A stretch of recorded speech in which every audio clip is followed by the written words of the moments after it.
the specific people that are being affected by this won't be afraid to stand up and say, hey, I deserve to have access to safe abortion.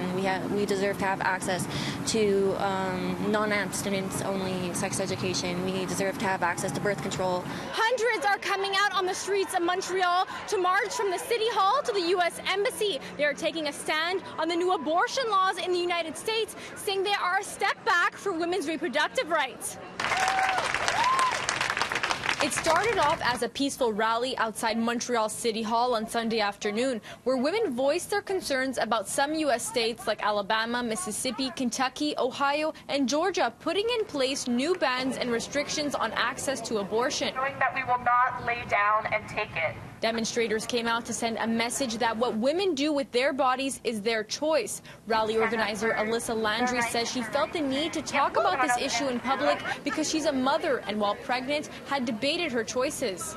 We all deserve rights to our bodies. I had the right to choose, you know, and I chose to have a child, but if I had to have an abortion, I would have had one. I had one scheduled. I didn't follow through with it, but I'm thankful that at least the option was there for me. Going ahead with abortion in the states that are hoping to ban the procedure could incriminate a person, but critics say that would be disastrous for women who find themselves pregnant after sexual assaults or are facing high-risk pregnancies. Landry feels the move will lead to unsafe abortions. People who are dead set on having an abortion will find a way to follow through with it.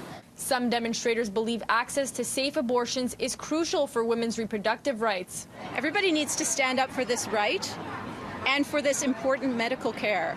Without it, people die.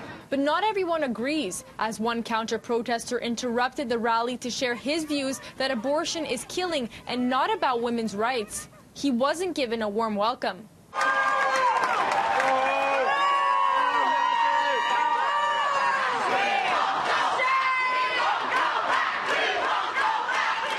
Taking a step back in time is what some protesters say these abortion bans feel like.